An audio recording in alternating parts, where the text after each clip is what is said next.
This is the book of Genesis, chapter 38. And it came to pass at that time that Judah went down from his brethren and turned in to a certain Adullamite, whose name was Hira. And Judah saw there a daughter of a certain Canaanite, whose name was Shua. And he took her and went in unto her. And she conceived and bare a son, and he called his name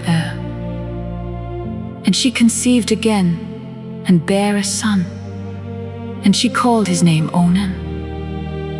And she yet again conceived and bare a son, and called his name Shelah. And he was at Shazib when she bare him. And Judah took a wife for his firstborn, whose name was Tamar. And Judah's firstborn, was wicked in the sight of the Lord, and the Lord slew him. And Judah said unto Onan, Go in unto thy brother's wife, and marry her, and raise up seed to thy brother. And Onan knew that the seed should not be his. And it came to pass, when he went in unto his brother's wife, that he spilled it on the ground, lest that he should give seed to his brother. And the thing which he did displeased the Lord, wherefore he slew him also. Then said Judah to Tamar his daughter-in-law, Remain a widow at thy father's house, till Shelah my son be grown. For he said, Lest peradventure he die also, as his brethren did. And Tamar went and dwelt in her father's house. And in process of time, the daughter of Shua, Judah's wife, died.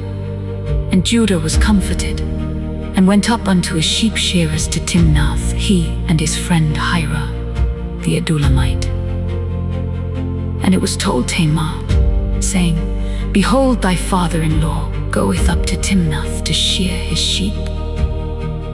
And she put her widow's garments off from her, and covered her with a veil, and wrapped herself, and sat in an open place, which is by the way to Timnath. For she saw that Shelah was grown, and she was not given unto him to wife.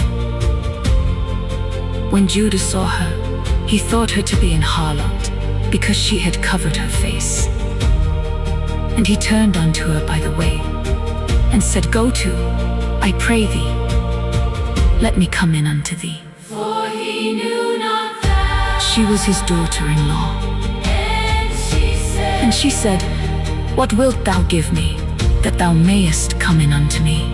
unto me, And he said, I will send thee a kid from the flock.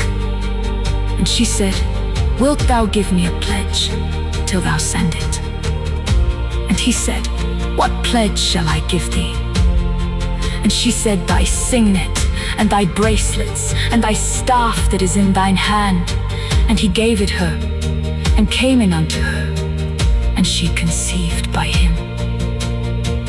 And she arose and went away, and laid by her veil from her, and put on the garments of her widowhood.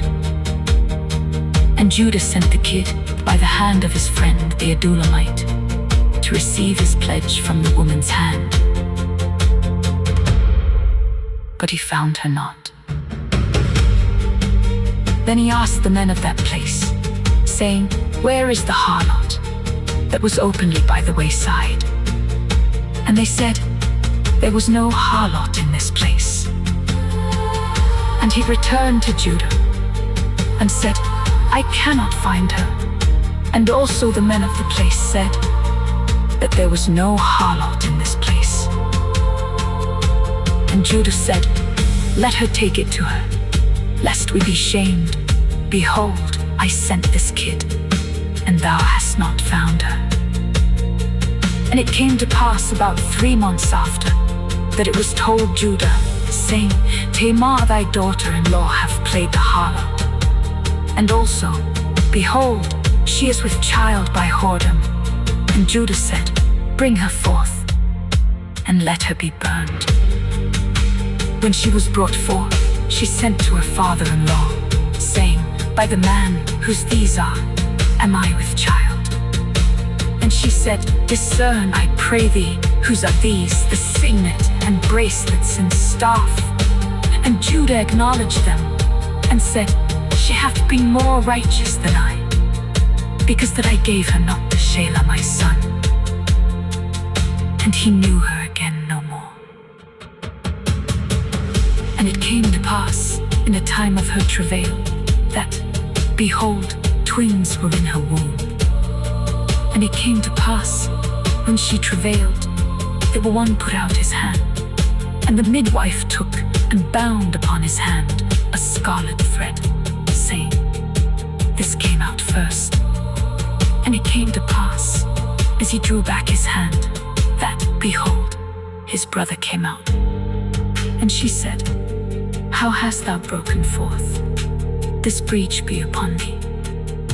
Therefore his name was called Phares. And afterward came out his brother, that had the scarlet thread upon his hand,